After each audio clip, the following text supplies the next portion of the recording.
이제 오랜만에 카메라 들었습니다. 그동안 이제 뭐 대회도 나갔다 오고 개인적인 뭐 작업도 좀 하고 뭐 이러느라 영상을 좀 못 찍었는데, 오늘 그동안 밀려왔던 하고 싶었던 이야기를 쭉 하는 시간이 되지 않을까 이제 떠들어보겠습니다. 한 3개 주제 정도로 얘기를 해볼 것 같은데, 대회라는 큰 틀 안에서 이제 대회 준비할 때 마인드랑 대회 당일날 있었던 일이랑 그다음 대회가 끝나고 나서 제가 어떤 변화가 있었는지 뭐 이런 얘기들을 한번 나눠보면 좋을 것 같습니다. 근데 이거 초점이 자꾸 나가는 것 같은데,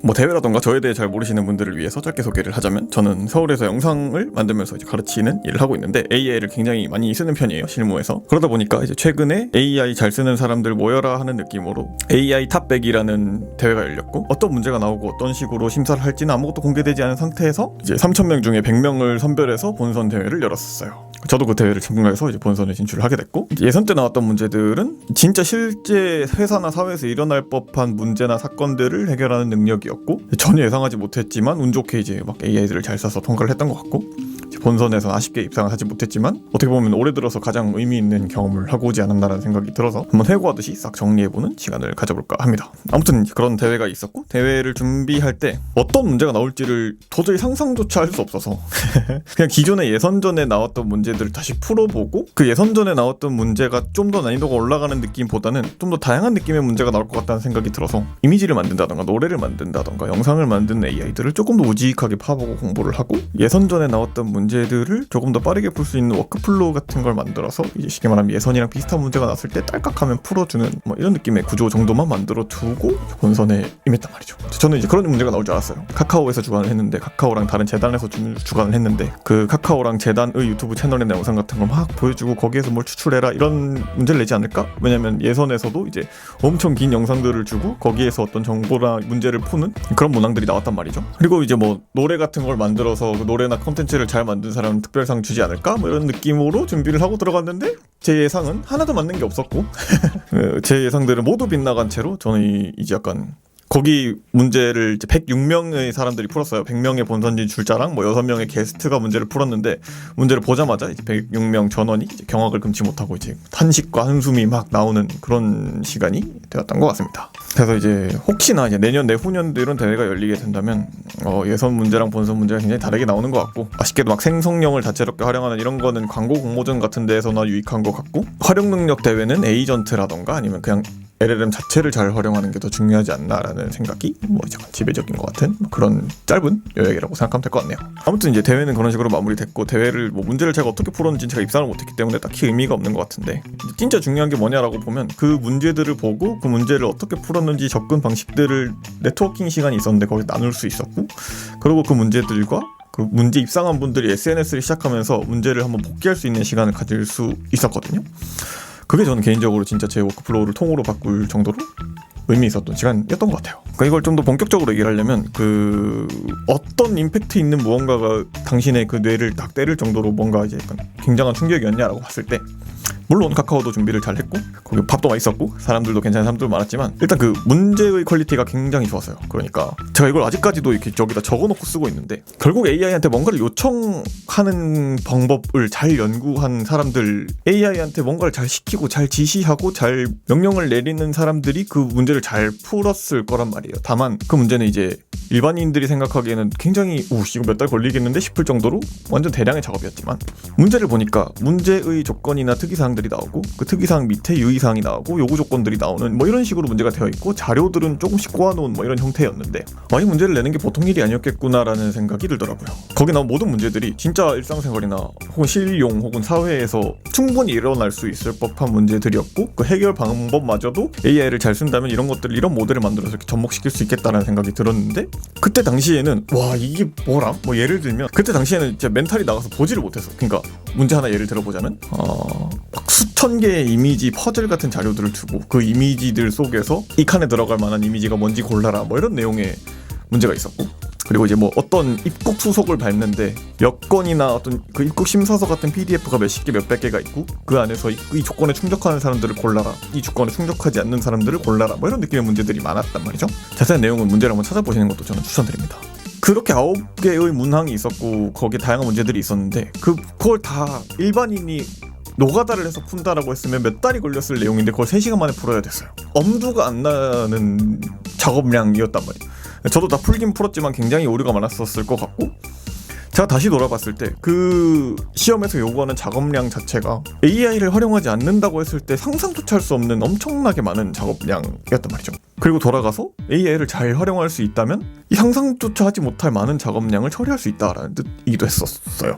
그런 의미에서 저도 본업으로 이제 콘텐츠를 만들거나 사업을 하고 있는데 저조차도 이제 많이 해결해야 될 당면 과제나 이제 상황이나 문제들이 있단 말이죠. 그런 것들을 기존에는 부분적으로 AI를 활용해서 그냥 끄집어내서 이것만 AI한테 물어봐서 해결하고 답안을 얻고 뭐 이런 느낌이었다면, 대회를 다녀오고 난 다음에는 특히 개발 직군에 종사하시는 분들이 많았는데 그 개발자분들에게 이런 상황에서 어떻게 이런 걸 처리했었냐, 이런 걸 어떻게 처리했을 것 같냐, 뭐 이런 건 어떠냐, 이런 것들을 물어보면서 굉장히 이제 문제 해결 능력이라기보단 문제를 만드는 능력, 문제를 정갈하고 조리 있게 만드는 능력이 길러진 것 같은 느낌을 많이 받았습니다. 그렇게 이제 대회가 끝나고 나서 기존에 저는 이제 AI 모델을 뭐 제미나이나 클로드 뭐 이 정도만 썼다면 그 다음에는 이제 커서를 써보기도 하고 뭐 VX 코드 코덱스를 써보기도 하고 제미나이를 써보기도 하고 클로드의 뭐 오퍼스 모델을 써보기도 하고 이런 느낌으로 되게 이제 약간 무조건적으로 써보고 각각의 장단점을 파악할 수 있어야 된다라는 느낌으로 마인드가 바뀌었던 것 같고, 어떤 실생활에서 문제를 해결할 때는 기존에 이제 한두 개씩 찔끔찔끔 하던 걸 그냥 100개, 1000개 단위로 와다다다 시켜버리는 뭐 그런 느낌으로 세팅을 해두고 내가 검수해야 될 핀트들을 잡아서 그 검수를 내가 할 수 있게끔 쉽게 말하면 관리자 느낌으로 저를 사용하는 것 같아요. 사실 코딩 부분에서도 대부분의 많은 일들이 가능하지만 그걸 반대로 말하면 텍스트 워크라고 하죠. 글쓰기 단계에서 필요한 기획이라던가 어떤 간단한 스케치 같은 것들은 이미 GPT나 제미나이나 클로드로 다 가능한 상태였기 때문에 그런 것들을 대량으로 자동화하는 워크플로우를 이제 만들 수 있었던 것 같습니다. 근데 이제 이게 뭐 남들이랑 뭐가 다르냐라고 했을 때 확실히 그 제가 있었던 자리에는 개발자분들이 많았는데 그 개발자분들은 사람들이 좋아하는 콘텐츠라던가 대중성에 대한 쉽게 말하면 그 감이라고 하죠. 감이라고 해야 될까요? 느낌이라고 해야 될까요? 그 눈높이라 그래야 될까? 그런 건 굉장히 동떨어져 있는 느낌이에요. 저 같은 경우는 이제 사람들에게 보여지는 콘텐츠, 조회수가 많이 나오는 콘텐츠 같은 걸 만들고 연구하고 가르치는 뭐 이런 일을 하다 보니까 그들과 발달한 어빌리티가 많이 다르다는 느낌도 들었고, 그분들은 약간 효율화, 딸깍 이런 것들 굉장히 좋아하시더라고요. 뭐 저도 좋아하지만 그런 상황에서 이제 예를 들어서 블로그 글을 쓴다고 했을 때 제가 알고 있는 몇 가지 노하우만 쓴다면 뭐 전환율이 꽤 높게 나오는 블로그를 쓸 수 있다라고 가정을 했을 때, 개발적인 인사이트를 접목시킨다면 그 블로그 글을 바로 딸깍해서 복사 붙여넣기 해도 블로그 에디터가 좋아하는 형식으로 탈바꿈할 수 있는 뭐 이런 느낌의 워크플로우를 그 행사를 통해서 탑재할 수 있었다. 그리고 그걸 대량으로 작업할 수 있게 됐다. 뭐 이런 식으로 이해하면 될 것 같습니다. 그래서 굉장히 의미 있는 경험이었어요. 그래서 이제 대회가 끝나고 나서 본격적으로 이제 거의 손으로 적어가면서 워크플로우를 만들기 시작했는데, 결국에는 그 스텝 바이 스텝으로 단계적으로 작업할 수 있는 플로우를 만들어야겠다라는 생각이 들어서 이제 그런 것들을 어떤 게 어떤 모델이 얼마나 잘 처리할까를 티키타카 해보는 시간을 가지니까 또 시간이 훌쩍 가더라고요. 결과적으로는 이제 블로그 글이라던가 스레드라던가 이런 텍스트 마케팅, 텍스트 컨텐츠들을 좀 더 대량으로 양산해서 검토하고 대량으로 검수하거나 대량으로 검수하는 요청을 온라인할 수 있게 바로 세팅해 놓는 뭐 이런 느낌의 워크플로우를 만들 수 있었던 것 같고, 이게 나아가서 어떻게 보면 그 과정에서 저의 AI 숙련도도 그래도 남들보단 꽤 높은 편이었는데 더 높아진 것 같은 뭐 그런 느낌을 받았습니다.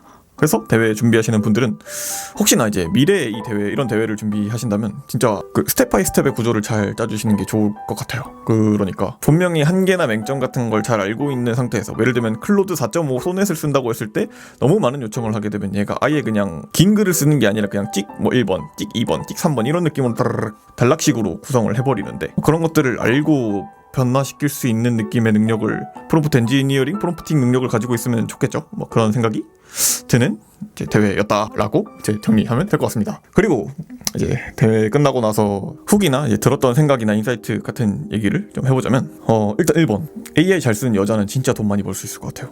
그러니까 성비가 97대 3이었습니다. 이게 성차별적인 발언은 아닌데 진짜 AI 잘 쓰는 여자는 돈을 많이 벌 확률이 굉장히 높다라는 생각이 들었습니다. 왜냐면 일단 범지구적으로 소비 시장의 초점 자체가 남자보다는 여자에 맞춰져 있고, 그 소비 심리는 제 경험상 남자보다 여자가 훨씬 더 잘 아는 느낌이 없지 않아 있단 말이죠. 그리고 이제 AI를 잘 쓴다는 건 내가 만들고자 하는 재화나 서비스 같은 걸 AI를 잘 활용해서 깔끔하게 만들거나 아니면 시스템화를 잘 시킬 수 있는 뭐 그런 능력이라고 생각하는데, 지금의 성비나 지금의 활용 빈도나 지금의 활용 실태들을 고려해 봤을 때 남자보다는 확실히 여자가 잘 쓰게 되면 유리할 수 있을 것 같다라는 생각이 들었습니다. 그리고 이제 AI를 잘 쓰는 사람과 쓰지 못하는 사람의 격차는 더 벌어질 것 같다라는 생각도 들었어요. 대한민국 국민이 이제 5천만 명이란 말이죠. 근데 그 중에 이제 106명의 AI 잘 쓰는 사람들이 모였고, 또 제야의 소문 고수들은 더 많이 있을 건데, 거기 있는 106명 모아가지고 묶어놓고 고문하면 진짜 북한 해킹도 싹 가능하겠다 이런 생각이 들었단 말이에요. 말이 좀 천박하긴 한데, 그래서 저 같은 경우도 네트워킹 시간에 이제 뭐 유튜브라던가 뭐 채널을 키우는 인사이트 같은 거를 막 아낌없이 알려주기도 했고, 잘 쓰는 사람들은 또 그들만의 커뮤니티 네트워크를 지금까지도 구성하고 있고, 저한테도 막 단톡방 가입해라 이런 것도 왔는데 전 죄송하다 그랬고, 못 쓰는 사람들은 계속 손가락만 빨 거고, AI를 세팅하거나 에이전트를 내 삶에 갖다 붙이는 건 앞으로 가면 갈수록 어려워질 거란 말이죠. 어쩔 수 없이 약간 섭리처럼 당연하게 어떤 기술이나 어떤 변화나 발전은 초기에 적응하지 못할수록 고도화되기 때문에 접근성이 떨어지고 접근하기 쓰기가 어려워진단 말이죠. 그래서 VS 코드라던가 뭐 커서라던가 어떤 코드 에디터 툴 같은 것들도 지금의 이제 40, 50대 분들은 굉장히 접근하기 어려워할 거고, 앞으로 이제 올라오는 초등학생 잼민이들 20대들은 더 잘 쓰는 쪽으로 갈 거고, 그들과 우리의 격차는, 생산성 격차는 더 심해질 거고, 그게 AI는 사실 기존에 이제 엑셀을 못하고 파워포인트를 못하고 뭐 포토샵을 못하고 이 수준이 아니란 말이에요. 그런 느낌이라서 뭐 뽀모를 저장하는 건 아니지만 AI를 잘 쓰고 못 쓰고의 차이는 앞으로 이제 약간 삶을 바꾸는 데 있어서 엄청 심해질 것 같다. 그런 의미에서 AI 교육 서비스 잘 만들어 봐야겠다, 뭐 이런 생각도 들었습니다. 이게 진짜 달라요. 그러니까 기존의 판도와는 많이 다른 게, 진짜 AI를 통해서 수많은 부의 재분배가 일어날 거고, 이거에 적응하지 못하는 사람들은 도태될 거란 말이죠. 왜 그런 말 있잖아요. 엔비디아가 26만 장의 그래픽카드를 주고 왔는데 그걸로 인해서 26만 명의 실업자가 생길 거다, 뭐 이런 얘기도 있잖아요. 그래서 여러분들이 잘 대비할 수 있도록 저도 괜찮은 컨텐츠를 준비는 하고 있으나, 먹고 살아야 되기 때문에 부분 유료화를 할 것 같은데 중간중간 장사도 뭐 좀 하고 뭐 그런 느낌의 이제 뭐 인플루언서 비슷한 뭔가가 돼보도록 하겠습니다.